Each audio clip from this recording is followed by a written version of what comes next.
Hello, welcome again. There will be changes. We can individually dancers later. We'll start with land acknowledgement. We understand Canada was built on the lands of the indigenous nations, communities, to form a settler society, founded and maintained on the shoulders of the indigenous people, using harmful strategies, including limited genocide, forced assimilation, land dispossession, and resource exploitation. A system in which peoples indigenous to the land have been placed in a lower social status through strategic and violent means. By acknowledging the steward of this land before colonialism, I hope together we are creating an opportunity to acknowledge a more complete and truthful history. So, ladies and gentlemen, I would like to acknowledge that we are in Treaty 4 territory, the traditional and ancestral lands of the Cree, Ojibwa, Seto, Nakota, and the homeland of the Métis Nation on which we are living, learning, working, and organizing today. I may not be a settler or indigenous in Canada, but I came to Canada as a landing immigrant and was a South Sudanese refugee in Cairo, Egypt. Like many visitors sharing these lands, I recognize that we are benefiting greatly from living in this territory for. As a visitor to this land and being welcomed and embraced, I acknowledge that we have essential responsibility to commit to creating a peaceful society. We must be willing and truly seeking to learn the truth by listening to many stories told and untold by indigenous people. Our people say there is no shame in not knowing. The shame lies in not finding out. We came to Canada seeking refuge and a better tomorrow for ourselves and our children. We escaped the horror of wars and different kinds of oppression. Let us not forget how far we have come. I would like us to remember that on May 5th, here in Saskatchewan and communities across Canada observe the National Red Dress Day. The Red Dress Project was started in 2010 by Indigenous artist Jim Blake, who put up art installation of red dresses in Manitoba to represent the epidemic of missing and murdered Indigenous women in Canada. Since then, the project has been installed throughout North America to address gendered and racialized violence. The project continues to commemorate missing and murdered Indigenous women, girls, and Two-Spirit from First Nation, Inuit, Métis, and Native American communities by hanging empty dresses. So I would ask you to stand up silent to remember those people, women we have lost.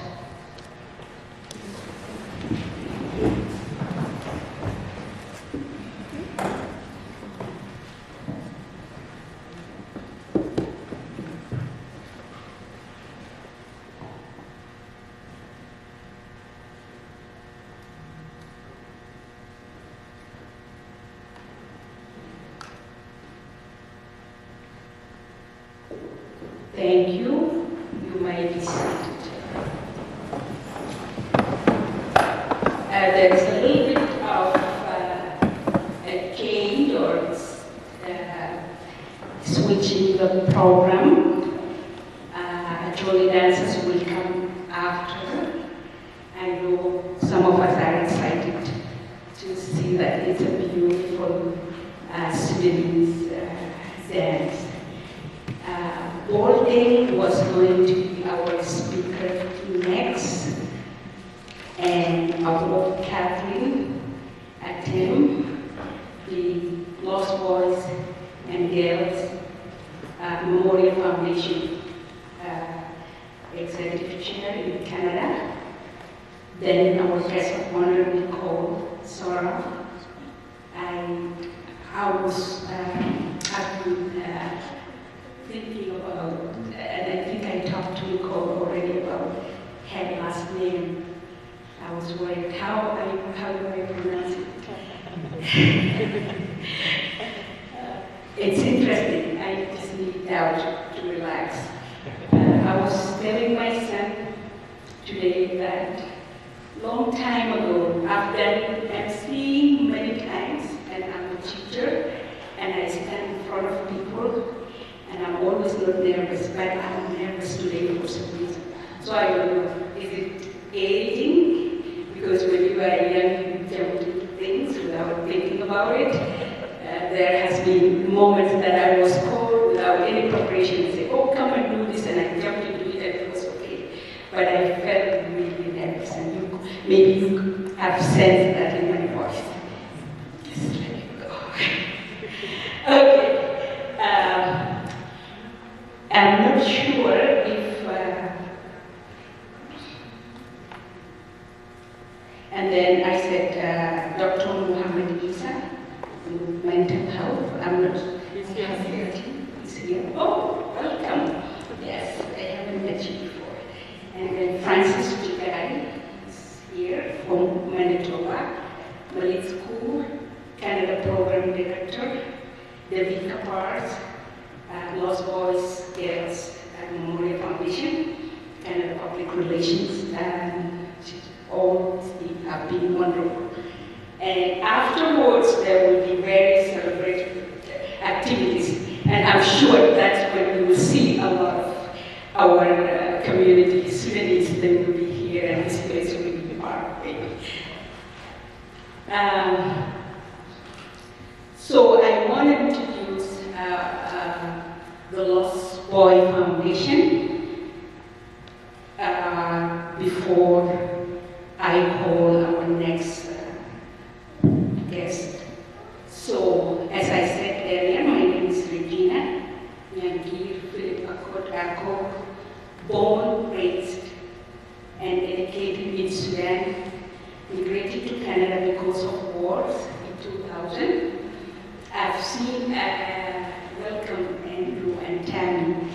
We used to go to the same church. It's good to see you after many days. That's one of the places that welcomed me when I first came to Canada. Wow, that's in 2000. I have survived 22 winters. I raised my son and made incredible friends and sisters. Welcome Heather, and Pat, and Heather, and Ed, and everybody else. I am an educator by profession. I teach at both separate and public school, the high school mainly. I'm also a freelance journalist trained from the University of Uganda. So from time to time, I write, but I'm not working in the profession. I care for issues of peace, equality, and social justice, and human rights, women's rights. It's an honor to be your lady of ceremony, be a part of launching the Lost Boys and Girls Memorial Foundation under the theme, Educated Child, Empower a Family, and Build a Community. Motivated by the loss of their parents and their need to find food and safety from the conflict, an estimated 20,000 boys and girls from rural southern Sudan fled both Ethiopia and Kenya. Much of the travel took place by foot in large groups. With the children traveling in single file lines, the journey from South Sudan to the nearest refugee camp could be up to thousands of miles. Travel ranged from a span of weeks to 2 or more years. Like any uprooted, the displaced often travel without any possessions beside the clothes on their backs. To survive, they depended on the charity of villages. They passed for food, necessities, and treatment of the sick. However, most of their travel was in isolated regions with minimal infrastructures. They organized themselves and were led by elders in the group who could be as young adult or sometimes as young as 10 or 12 years old. The foundation in Canada is Luncheon today, but the Lost Boys started with the Lost Boys in the US, and recently they remember that girls were there too. So the foundation of this for the Lost Boys and Girls, it's almost 30 years now, but in Canada they were not necessarily organized.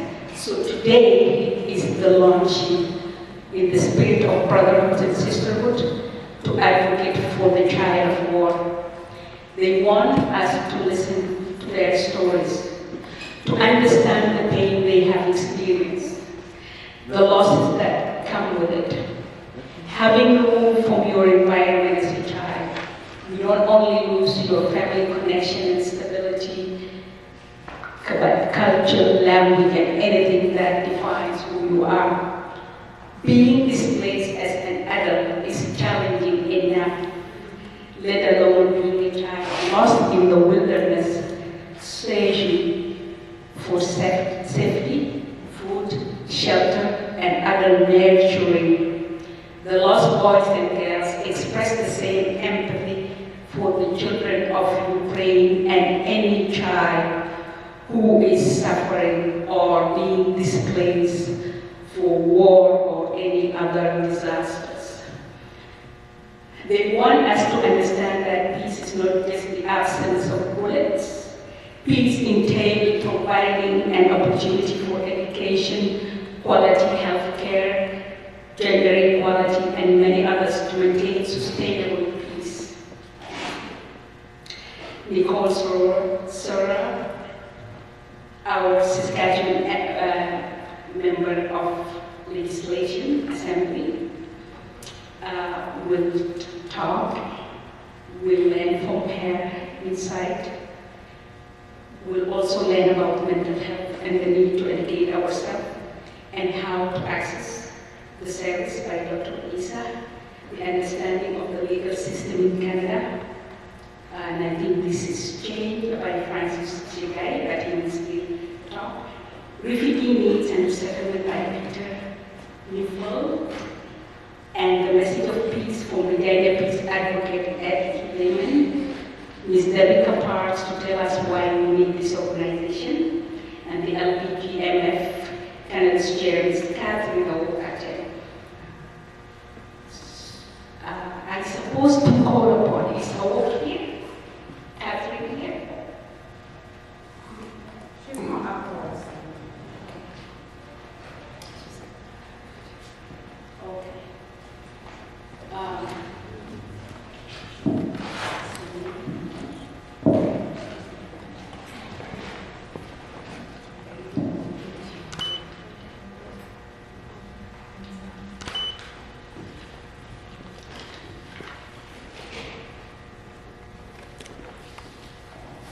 So I suppose to start with Speaker Dane, and he is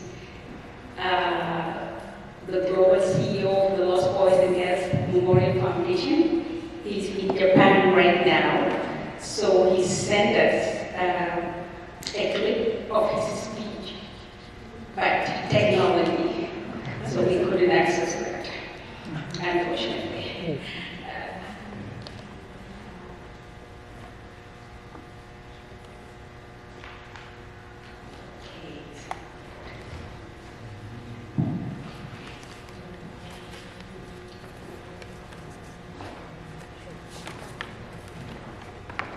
Okay,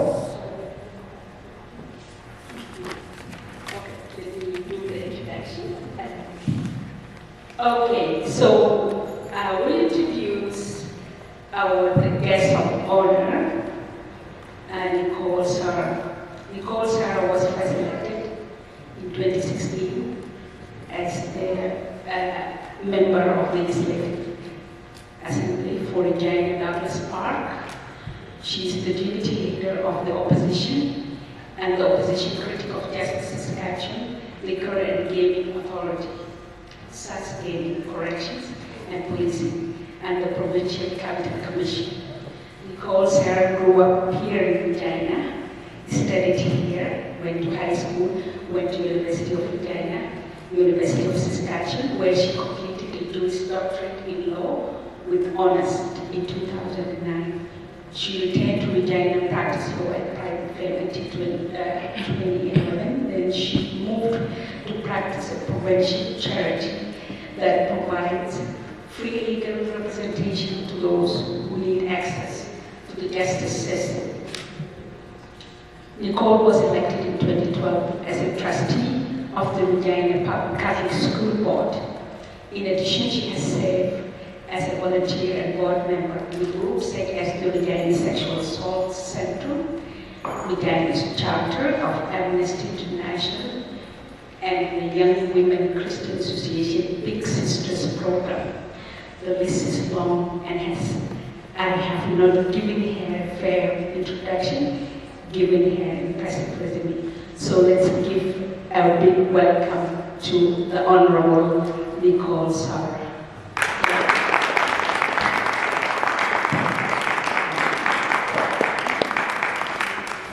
Thank you, Regina. That was far too kind, it really was.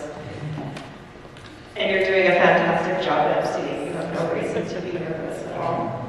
Hi, everybody. My name is Nicole Sarr. I'm the MLA for Regina Douglas Park, which is the community that you've chosen to host your launch at. So let me just say on behalf of Regina Douglas Park, thank you and welcome. It's an honor to be here today to represent the provincial official opposition, Saskatchewan New Democrats. As I know many of you know, Saskatchewan's motto is through many people's strength. And I think you see it every single day in our communities. You see it here in this room today. We have a lot to be proud of in Saskatchewan in the amount of diversity we have, the amount how hard we try to be welcoming and inclusive, but I think there's a lot more that could be done and a lot more work that we have to do as a community. We still suffer from intolerance, we still suffer from a history of colonialism, and I want to thank Regina in particular for that land acknowledgement that you did. I thought that was very powerful, not just giving a land acknowledgement, but learning something as well. I think we all need to be doing that a little bit more every time we gather. So thank you for including that in your acknowledgement today. I thought that was truly powerful. I think we all need to do more to learn from each other, to learn from history, and to open our ears and eyes to ideas for how we can truly grow as a community together moving forward. So I'm here to do part of that. I'm here to listen and to learn. I'm here as an ally to help in any way possible. I want to thank you so much for launching this foundation, for the work that you will be doing in the community. As we all know, there's so much more we can do to help those who choose to make Saskatchewan home. And I'm here to help and be a part of that. Please know that as legislators, we are open and accessible to anyone. Don't ever hesitate to reach out to whoever your local representative is, or myself. We're very willing to do what we can to assist, and we as legislators are elected to serve you. Whether you are new to Saskatchewan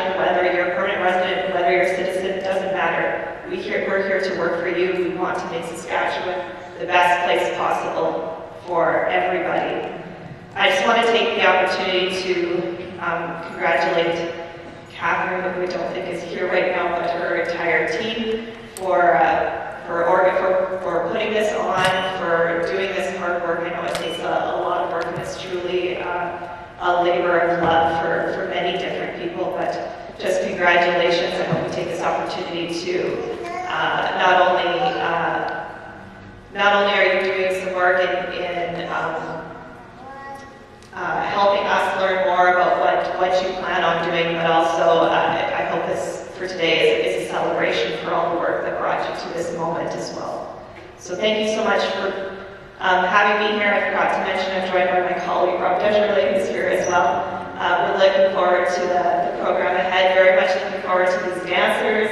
I'm glad that I don't have to follow them, because that would be a tough act to follow. Thank you so much, and I hope you all have a wonderful day.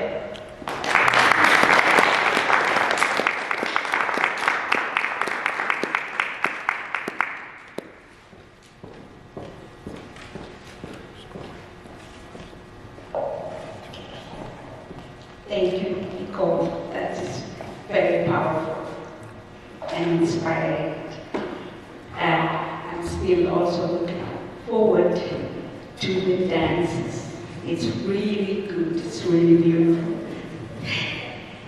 I need my glasses.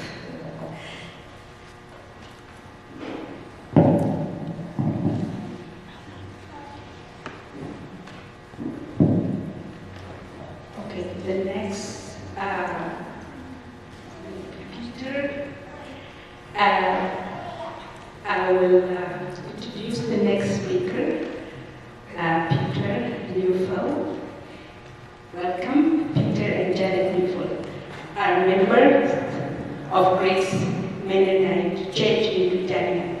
The couples have supported refugees for many years. They began involved with the refugee sponsorship program in the 1970s during the Vietnamese War. Most of the refugees have become their long-life friends. In their church, Neufeld serves as a chair of the Peace and Service Committee. They sponsor refugees and continue to help them settle in China. Since 1970, Peter has remained to facilitate the process of refugees from Myanmar, Syria, and South Sudan. The couple have enjoyed working and serving the international communities as they are facing the challenges and helping them to recognize opportunities.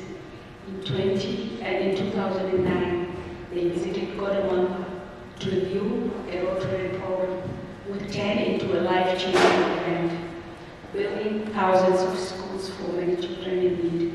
Peter expressed his interest in helping Katarina O and her team in the vital work they are doing to develop the Lost Boys and Girls Foundation, a cause that is close to Peter and Janet's heart. So welcome. Let's give him.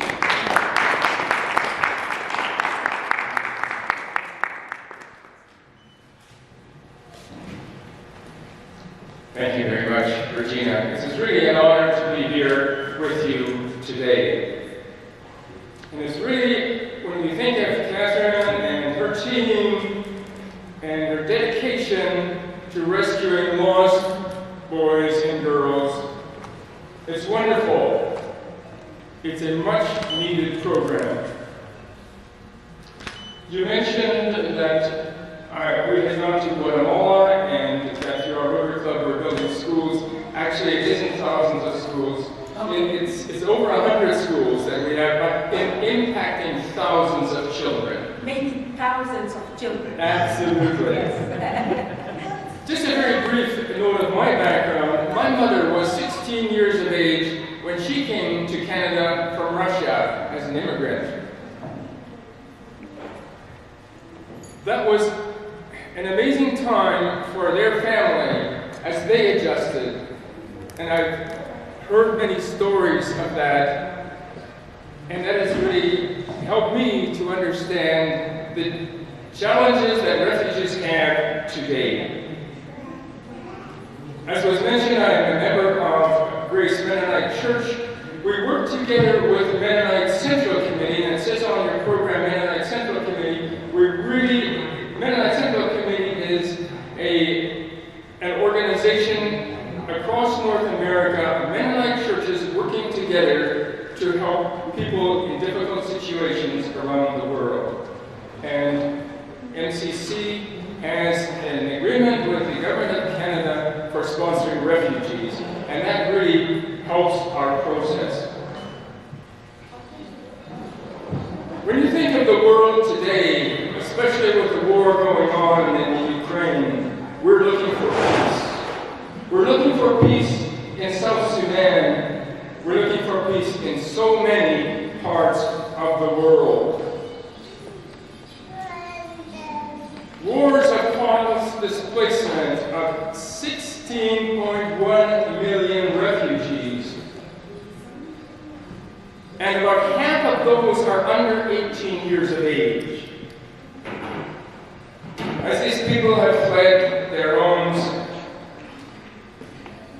they fled with many different educational backgrounds. They have different physical health problems. They have many mental health problems because of the traumas that they have experienced. Many are desperately in need of a safe place like Canada. And when we have here the Lost Boys and Girls Memorial Foundation to help them, that can really make that adjustment so much easier and help them to achieve their potential. We need to sponsor our refugees. We need to partner together to support the integration of these wonderful people into our culture in Canada. At the same time, we need to recognize and support the wonders of the cultures that come here. All of you who have come here as refugees or immigrants bring so much richness to Canada. We love you for it. You enrich our lives. Give yourselves a hand. It is this partnership that provides a multitude of ways to really promote positive outcomes that are beneficial to both the refugees and the host communities. And it's because of that we so strongly endorse what is happening with the launch of the Lost Boys and Girls Memorial Foundation. I want to again thank Catherine and her team for taking that big step forward to help, to support, to show love and care for the lost boys and girls who need it so much. We wish you many blessings.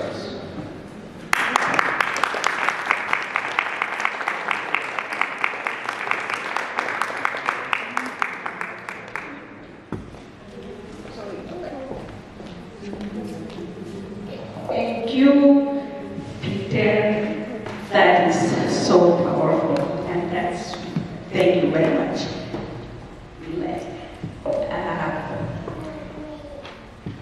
Our next speaker, Dr. Mohammed Isa, is a Sudanese British Canadian.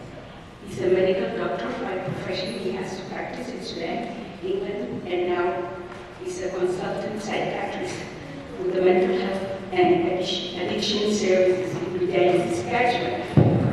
He's also a clinical assistant professor at the Department of the Psychiatry.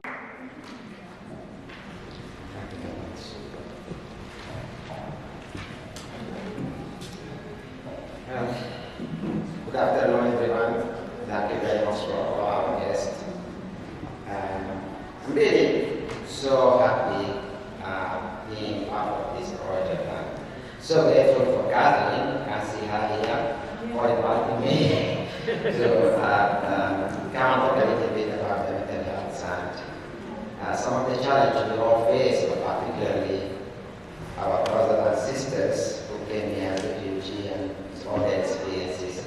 Just to start, my name is Muhammad Isa, and yes, I'm from Sudan. Graduated in Sudan, and definitely I won't say that I share a lot of, unfortunately, very hardship time for my brother and sister here from Sudan has experienced and from different parts. And I have to acknowledge though, it was very difficult time, and I personally was affected by the war in one way actually. So when we graduated from the university at that time, we had a very extreme radical government. And at that time, everyone who graduated from the university, they are mandated to work for 2 years in the war. Basically, you have to go and work as a soldier there, but they have graduated as a doctor of law. And you won't even be allowed to leave the country or even get your certificate.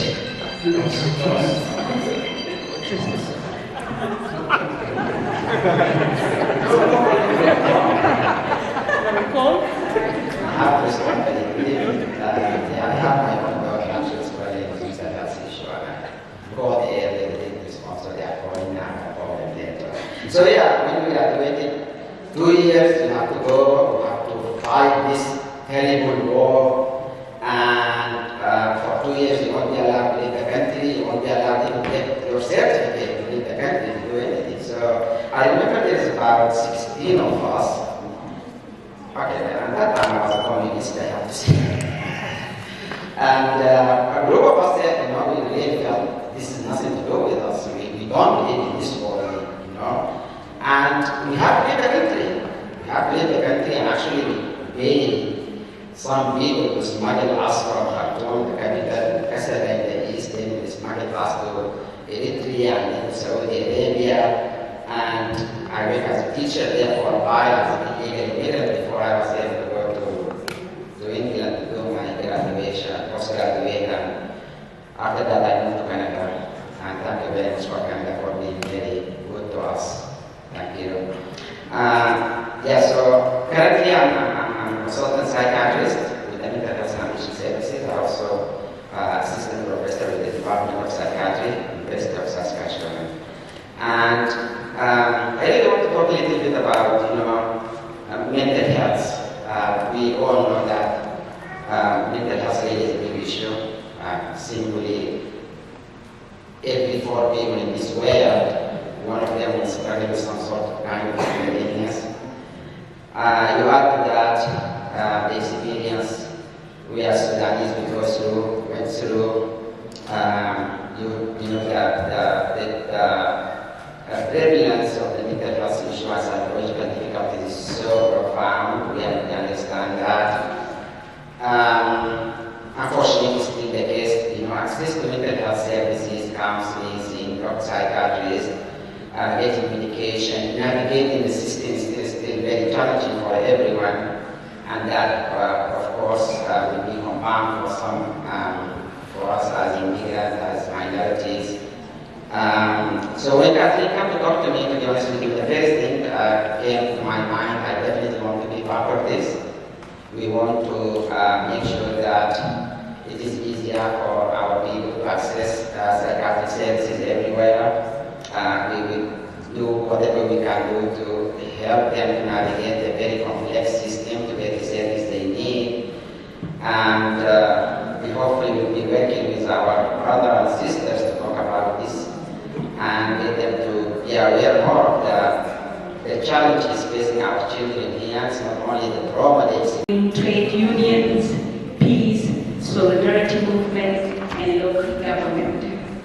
In the 1970s, at the age of 20, Ed was the youngest candidate for Regina City Council as a member of the Committee of Progressive Electors. Stressing empowerment for working people, women and indigenous people. For decades, Ed had prominent public spokesperson on peace and social justice issues.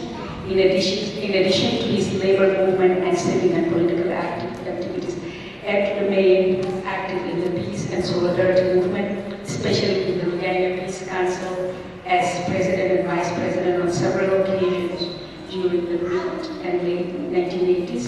It views nuclear war and global destruction for climate catastrophe as the two greatest threats facing humankind, and I do agree. He's currently a leading activist in the National No Fighter Jets Coalition, the National Campaign to Free Men and You, and the National Boycott, Divestment and Sanctions Coalition, working for justice for Palestinians. Welcome, Ed.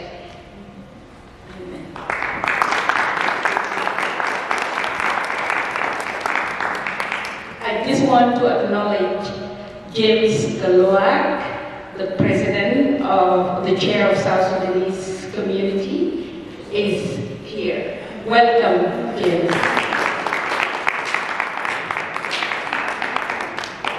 Thanks very much for that rather long and very kind introduction. My name is Ed Lehman. As Regina mentioned, I've been active working for peace and justice for a half a century, so a very long time. When I first started becoming active, the Vietnam War was raging, and at that time, there were many politicians who were speaking for peace. I think what you have done here, establishing this foundation, is a wonderful thing, and you are to be congratulated for what you have done. At the same time, in the community, it is hard to have all of the resources that are necessary to solve all of the many problems. My wife and I taught in Libya after the United States, Canada, and Great Britain turned Libya into a failed state. And we had many students who were unable to study because of the long-term effects of war. Today, when you read our newspapers, war is presented as something that is just an adventure that's kind of sexy, that is glorified. This thinking that there are winners and losers in a war is wrong. In war, both sides become losers. And if we have a nuclear war, there will be no winners and losers. Even if it doesn't become worldwide. There would only be losers in which the living would envy the dead. So, pardon me for bringing up a very big topic that's a very serious topic and very upsetting to many of us, including young people who do talk about these issues and think of them. We cannot have a world war with Russia. We can't. We need, in this current conflict, to have negotiations.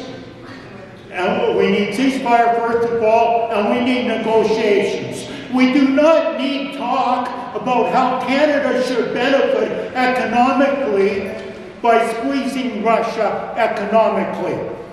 We don't need that. Sanctions are a form of war. The United States has sanctions on 40 countries around the world. Canada has sanctions on 19 countries around the world. Sanctions don't hurt the rich people who are causing wars. Sanctions won't hurt Vladimir Putin, but they will hurt the Russian people to some extent. They also, when we go to the gas pumps, when we go to the grocery stores, my wife and I were in Barbados for a month recently. When we came back, we saw all the prices in the grocery stores have jumped. One of the factors, they talk about supply problems, but one of the factors is this war in the Ukraine. Another effect of the war in the Ukraine is that many third world countries will not be getting grain either from the Ukraine or Russia, both of which are suppliers of grain. So I think it's very important that along with all of our local efforts to help people who have been affected, we have to remind the politicians that by spending billions more on war, they are not helping the world. But we do need billions more spent across Canada on what everyone living here needs. That should be the priority of our politicians. So,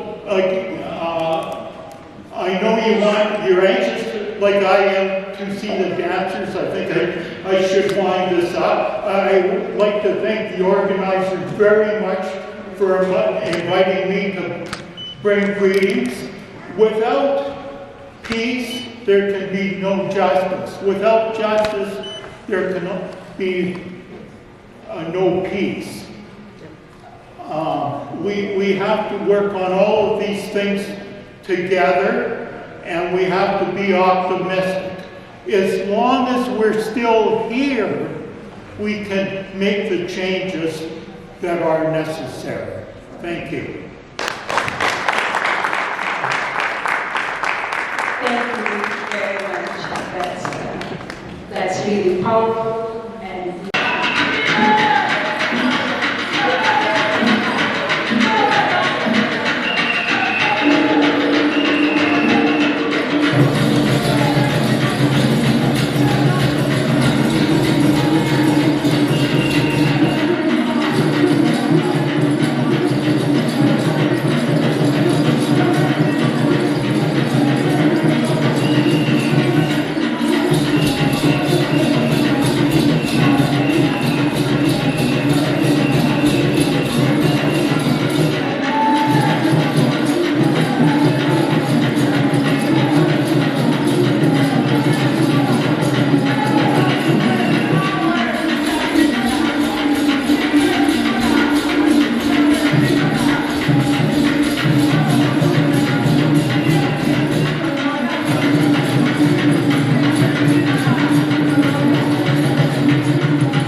That's well done.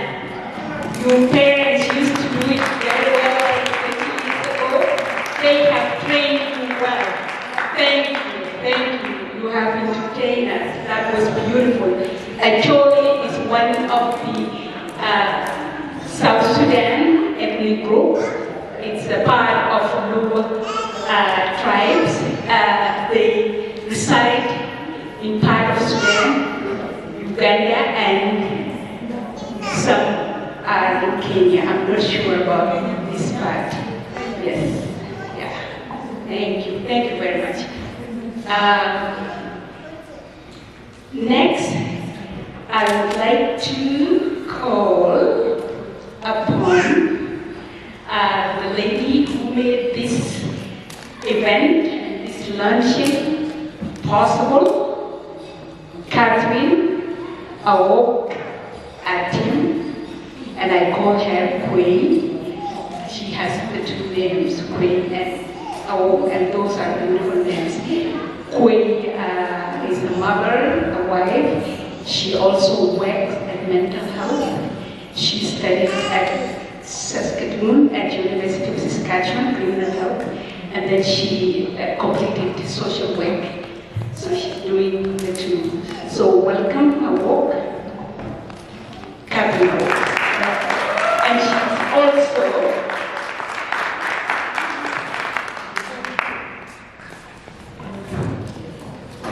that music was beautiful. Those kids, I cannot imagine the way they were born and raised in Canada. You would think they just came from back home yesterday. Good job, Evelyn. The woman behind that team, her name is Evelyn. You can see her, she was heavy, and she had put her effort to make sure that the kids have entertained us today. Thank you so very much, Evelyn. I truly honor you for the hard work. Evelyn, she's a mother, and she's also a nurse, a registered nurse working here in Regina. Thank you very much. I'm so proud of her. Thank you so much. I was telling my daughter the other day that she should also start dancing Dinka. You know, Dinka dance is the most boring dance that I know. we don't twist our waist. We go with our hand up, and so this is one of the entertaining track in South Sudan. When you see the South Sudan TV, you will see Acholi dance all the time. So I say, why not? Can you come and do it with the Lost Boys and Girls and Mirror Foundation? So thank you again. Where's my speech? Okay. Bear with me, I'm coming. you are welcome. The guest of honor, Nicole Sauer, Dr. Isa Mohammed. You're not supposed to sit over there, you're supposed to sit here, but that's good, I'm just joking. There was Betty Mutwiri, my consultant. You have to let them know who raised me. She's the lady that's behind all this that you are seeing, not me. She was lying. Betty was the one behind all this. I listened to her, and it took me 2 years to put this together. And I have my colleague here, Francis. Francis, would you show yourself? Francis? Francis is one of the board members, is the treasurer of the board. We have the public relations, the Vika. Vika, you have to show your hand. Yes, I need to acknowledge them. My community leader, James Galoa, is there for me. I call and he listens to me. He's here. Yes.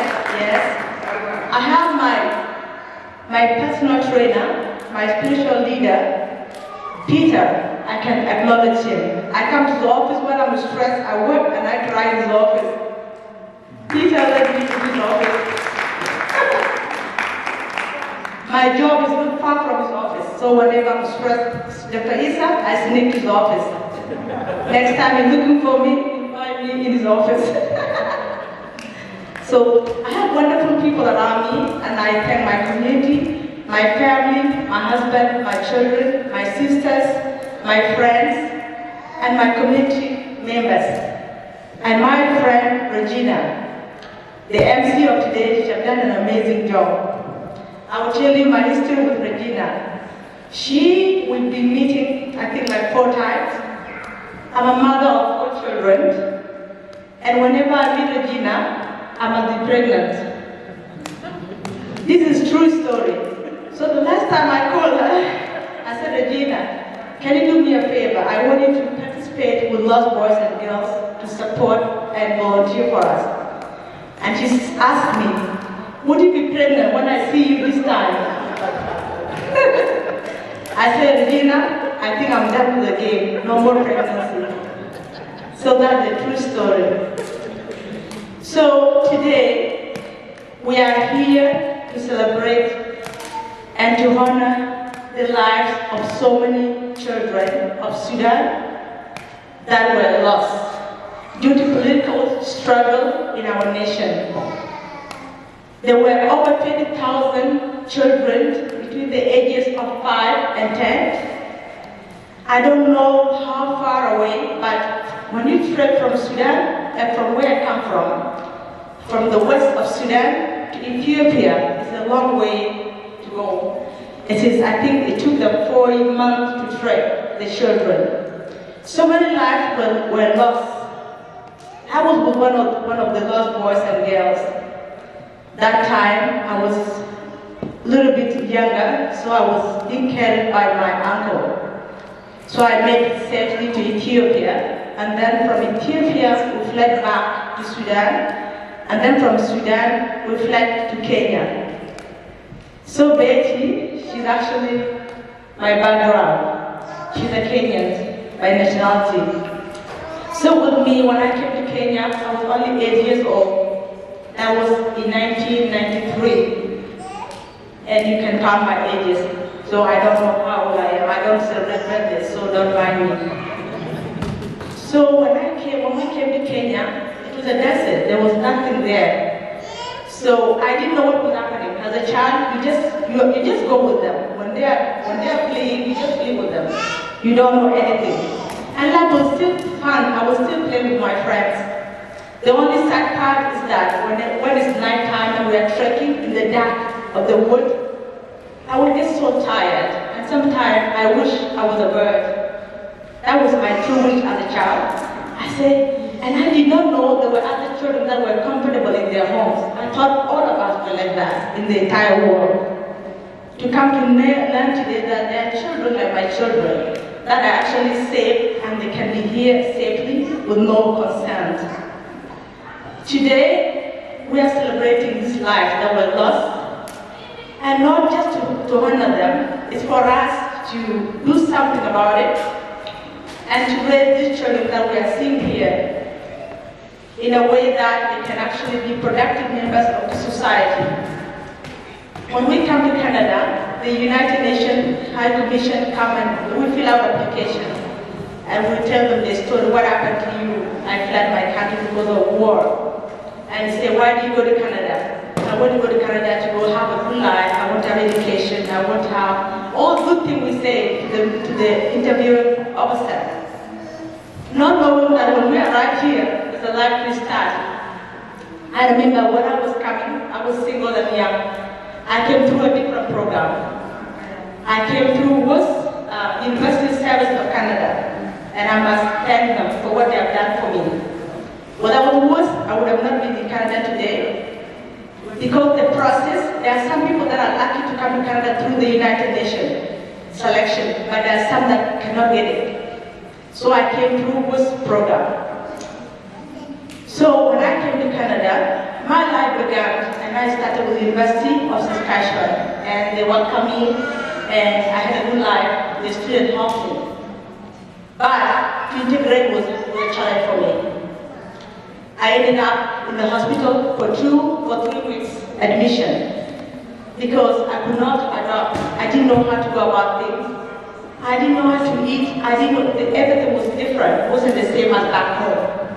And I was young a young girl that have never been alone without family before. So I went through a lot of challenges, and I thought I was alone. Until today, I come to learn that there are so many new immigrants, refugees that come to Canada that struggle every day. Especially when you're in a foreign land, you need some kind of help.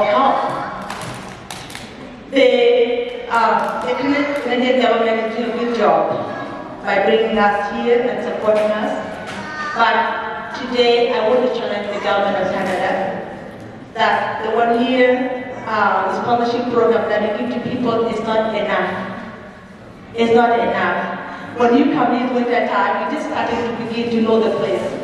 Then the second year is actually the time that you're supposed to integrate to the society. There are so many challenges that I can tell the government of Canada will face in this land. We already have problems here, and when you bring refugees and migrants are better because these people, when they come here, they know what they are doing. But refugees coming from the refugee camp, Kakuma, to Canada, is not the same as someone who comes from another city like Nairobi. Beijing, Mutiri, she's not the same as me. She comes from a city, she came when she was well educated. But as from the refugee camp, you come in with nothing. You don't know anything. I've never watched TV before.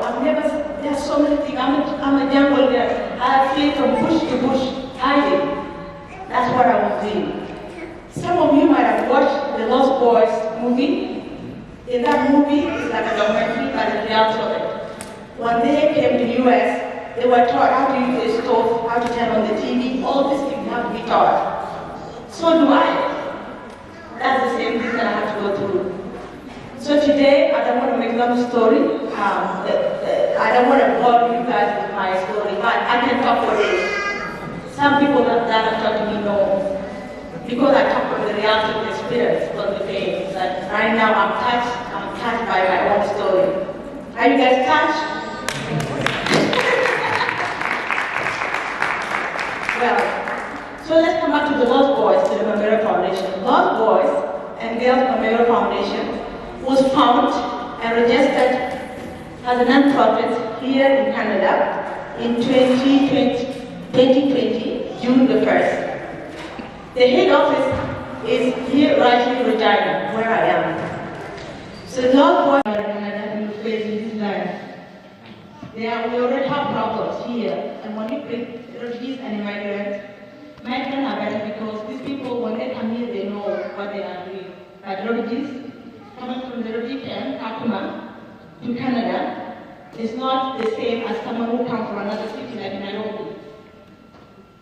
Betty Mutiri, she's not the same as me. She comes from a city, she came when she was well educated. But as from the refugee camp, you come in with nothing. You don't know anything. I've never watched TV before. There's so many things.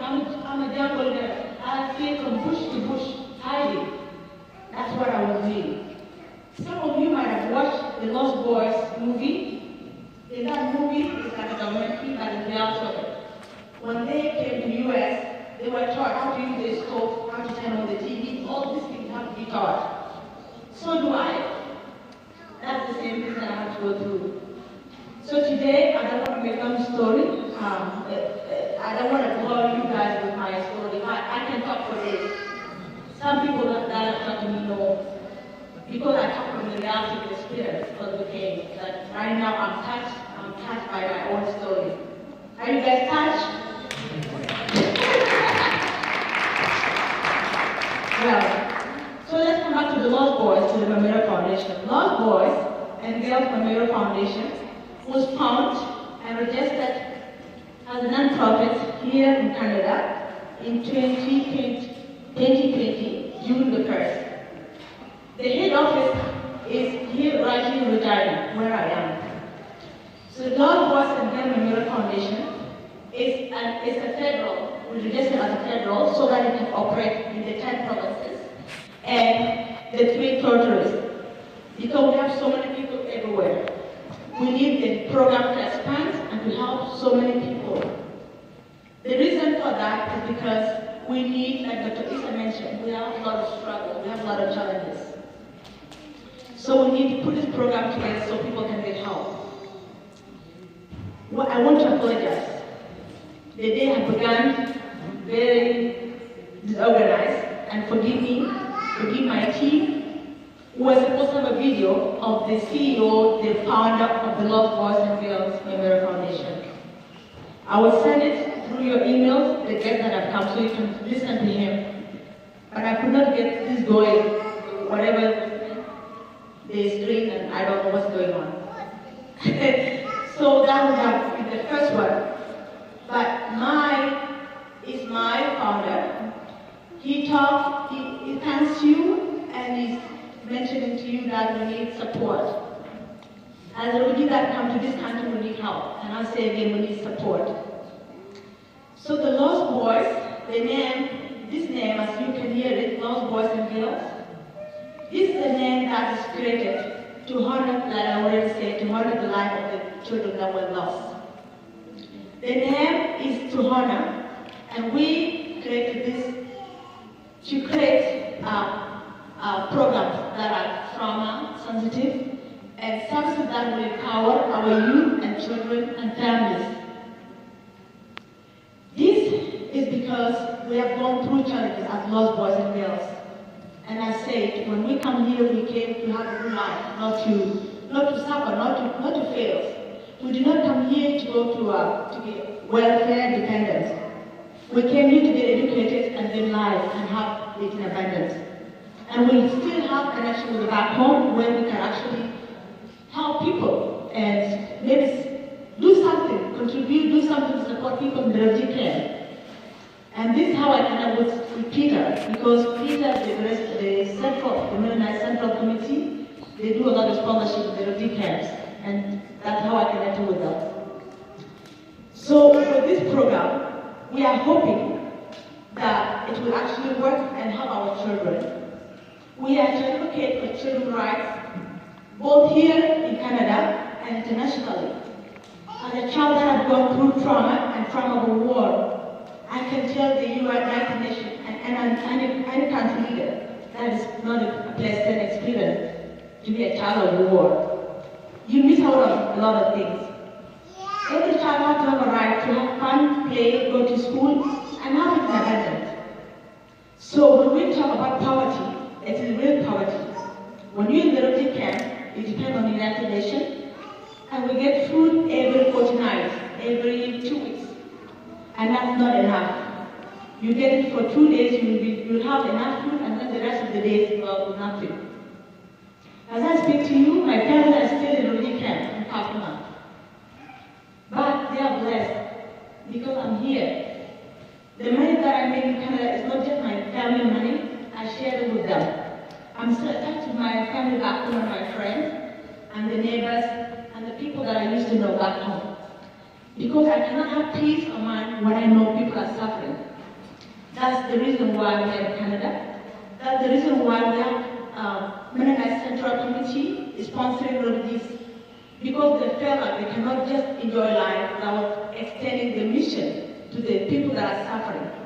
It is my duty as a child that have gone through war to advocate for the children and to make sure that they are safe. I had an experience with child protection in Canada. They came to my house because of something happened and they came to my house. They were shy. They think that we yell at them. I said, no. You are my friend. Because I did not have this where I come from. Child protection is my friend because when my child is not treated well, with people with mental health and issues, they can do things that they did not mean to. When you come to my house and something is a concern, I like it.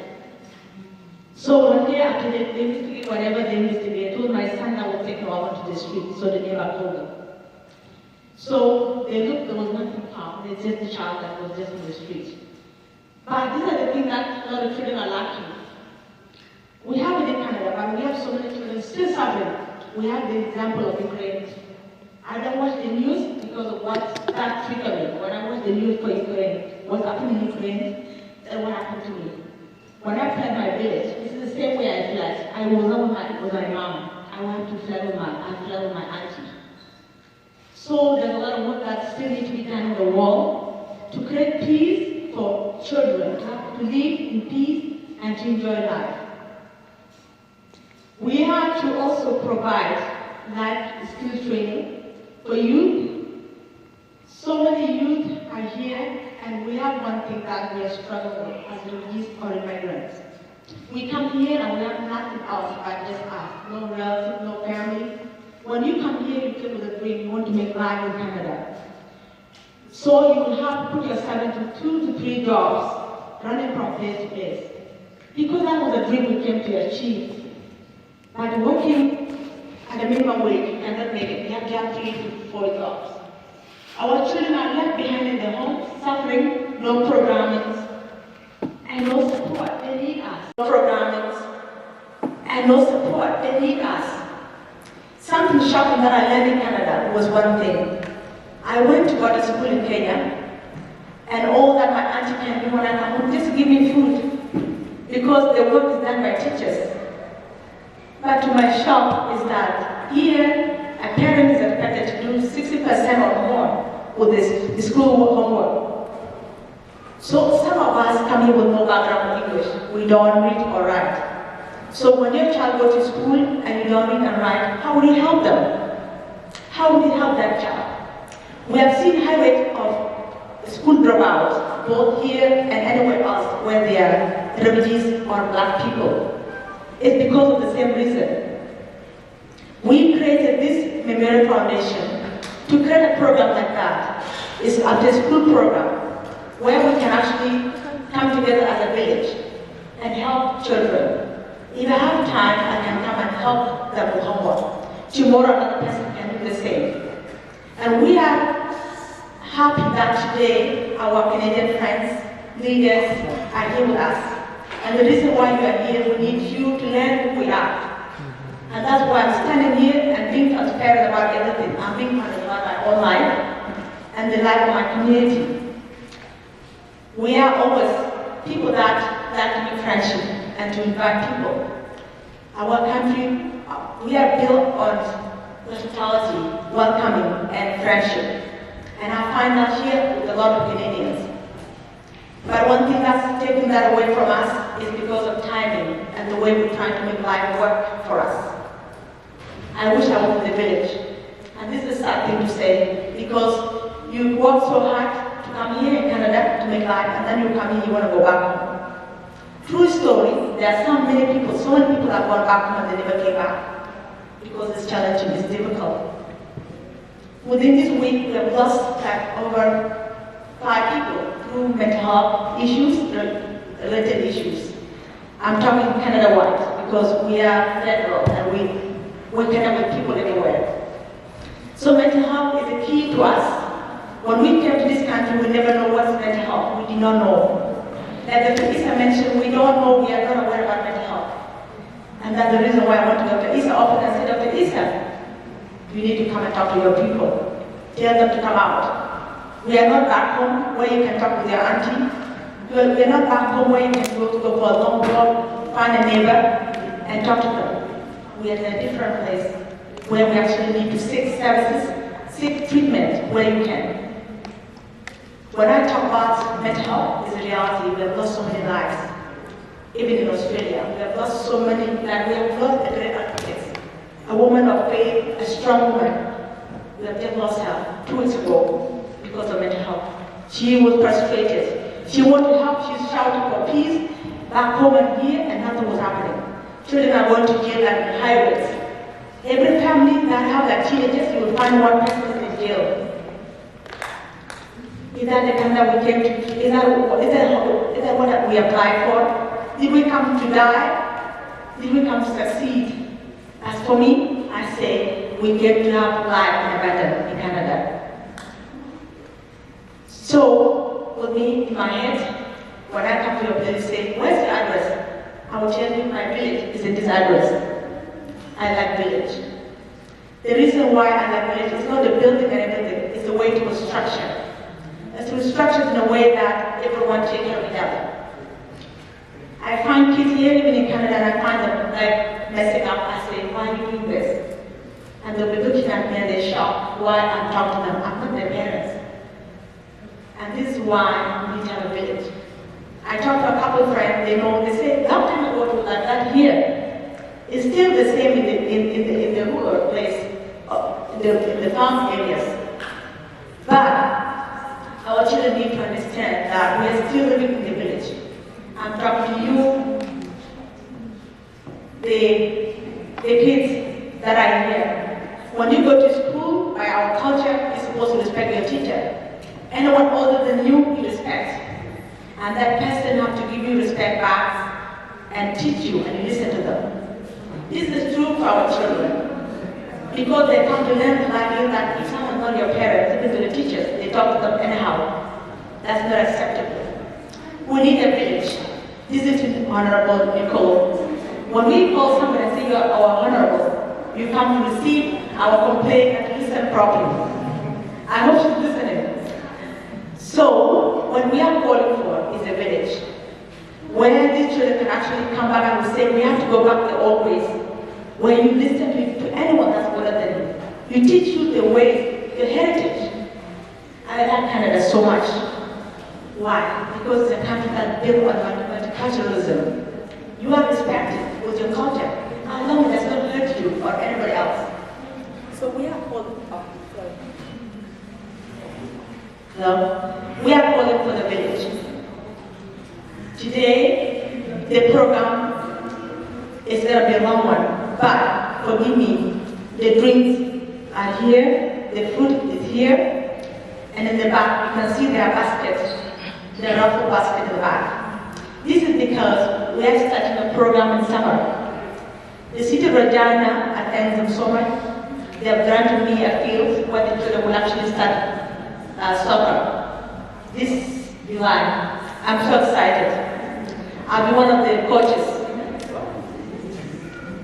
Listen, parents, you listen? Are you listening? There'll be a soccer starting for the kids this July to August. So with the raffle basket in the back, are for us to raise some fund today so that we can get some good coaches to help these children and to keep them engaged during summer holidays.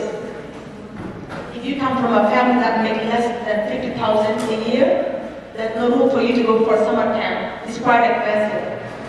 So our children stay home indoors with electronic and on TV, and they get in trouble behind closed doors. So by faith, this summertime is not going to be the same as other summer. So having said that, the village concept is what African culture is all about. We need to go back to the village concept. And they say the village concept is designed in a way that it shows a symbol of community life and a human relations. It also shows a sense of secretness. We live life as something that's holy, something special. The hospitality is very important. When somebody comes to your house, you must offer them drink. I go to work with my colleague, we go to this place, and she could not come with us because we work with mental health. And I said, what did you guys try? What did she offer you? They said, she offered us tea, we refused. I said, oh my God, she will not accept that. So I said, let's go back. I went and I said, what do you have? Oh, I have tea for you, I have cookies. We ate them. We ate them. The lady actually accepted to come with us. And I said, this is the culture. When you come to my house, you refuse to drink water, you refuse to eat, you're not my friend, I don't trust you. I don't trust you. You must sit, especially Sudanese. Hey, you come to their house, they'll make you sit there for 2 hours, or even all day.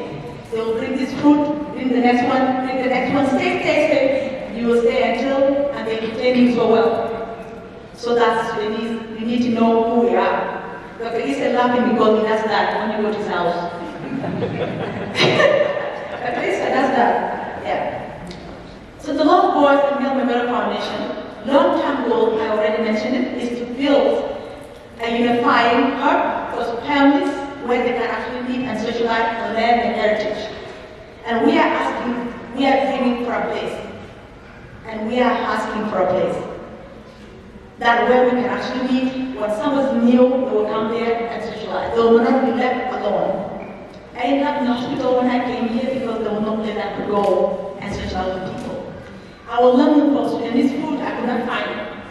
Until later on, like I think 2 months, I ran into this family in the at superstore. And they asked me, who are you? I say my name. I said, how do you come here? I said, I'm a student. I just came. I've been looking for food. I don't know how to buy food. They took me right into the house. We eat their house for free. I bring my Canadian friends, let's go eat for free. We keep going there every weekend to eat for free. And we like it because every month we are out, there's no money in the account. Both Canadian friends and me, we can have money in the account. So generosity is something that we are known for. So North Boys and Girls is critical. And the reason why it's critical, we need all the families to get involved and take it seriously. Mental health is a big issue. We will know that Isa already talked about it. We know how to connect you. And I thank you so much, Dr. Isa.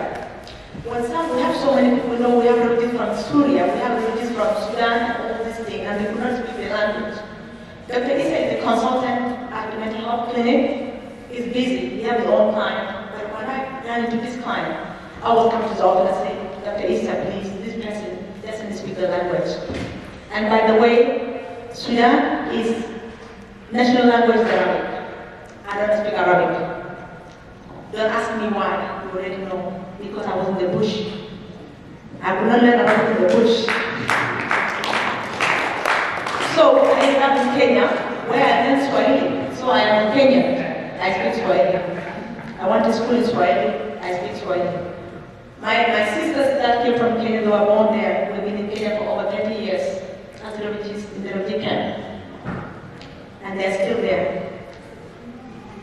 We are today we are very, very pleased to launch North Boys and Girls Memorial Foundation to create awareness for the programs in Canada and to reach out for support and to advocacy and to do advocacy for our people.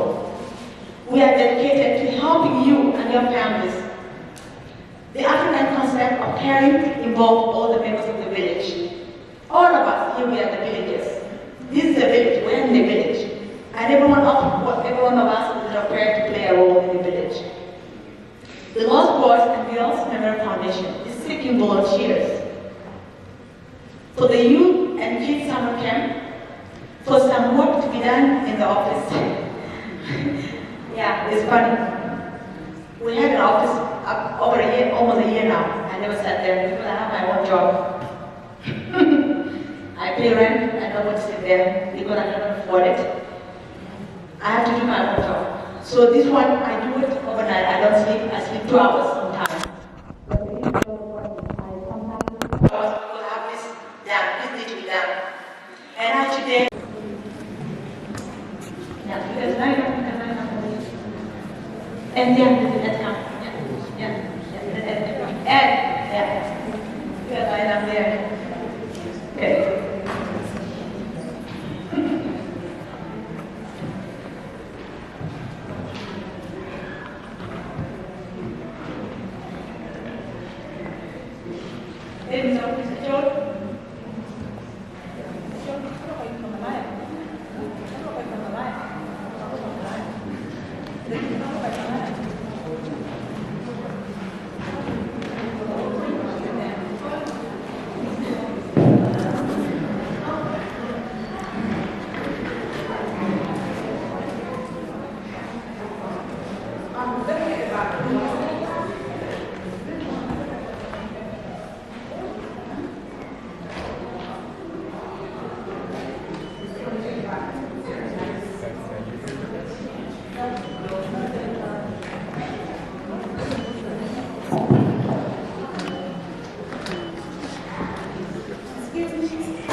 Sit here.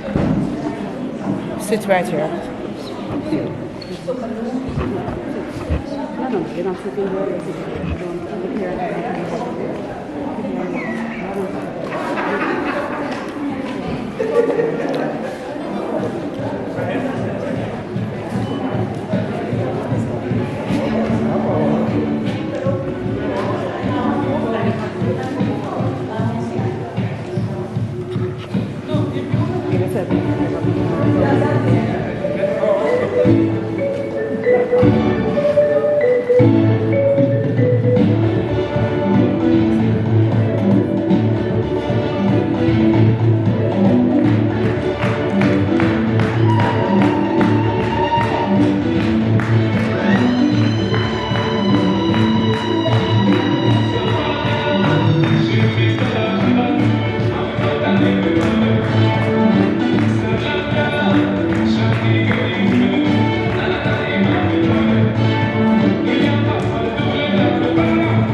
certain community. We didn't have to wait for some community. My name, of course, as introduced, is my name is James Barwabitwan. I'm the chairman of the South Sudan State Indian Association here in Uganda. When Catherine told me about this event, I told her that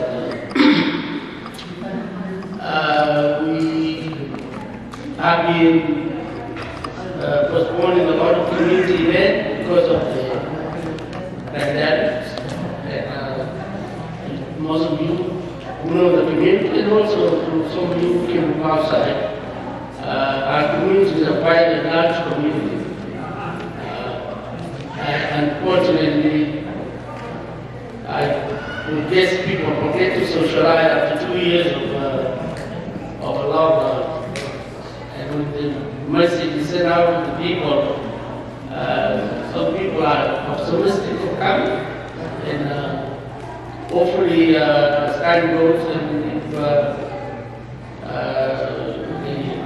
pandemic restriction relaxing as they are, we'll be able to resume our community events in a larger scale as like today.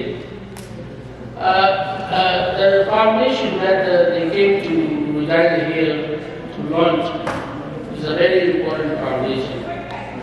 The lost boy of the Sudan is not only a war that was fought by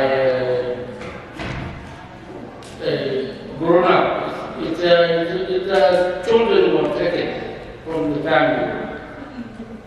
I remember I went to one of the camps in 1988 in Benin during August. I was able to see him with my eye. Some young people are young as 6 years old. And of course, 1988 I was a big man.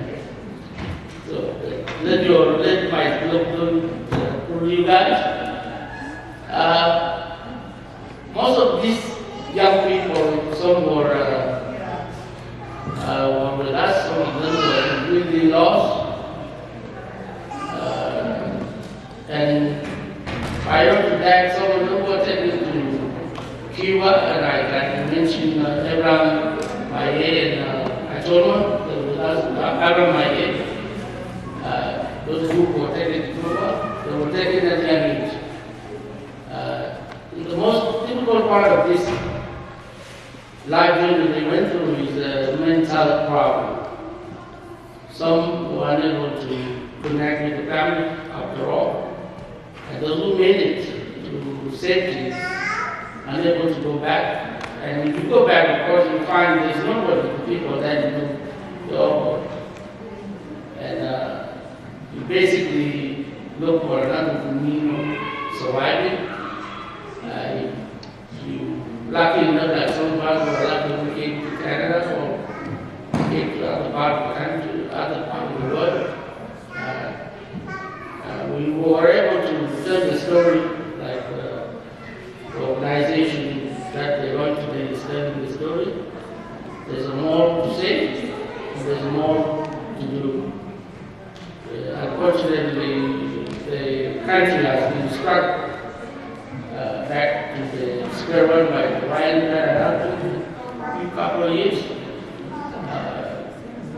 Some of the organizations that were to be able to help the traumatized people, or the lost people, were able to partnership with them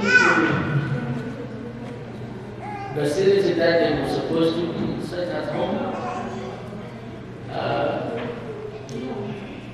Catherine, I hope that this event will be done again here. Unfortunately, we were unable to bring out the community, but the message will go out again. And I promise you there will be more people coming for the next time. But beginning something is better than not doing anything. Our community is in good health, in a good spirit. We all, like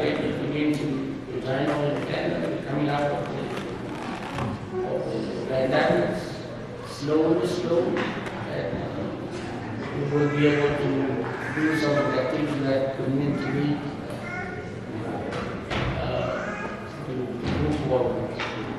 On behalf of the South Sudanese Canadian Association and on behalf of myself, I'd like to, and we'd like to see you again. Thank you.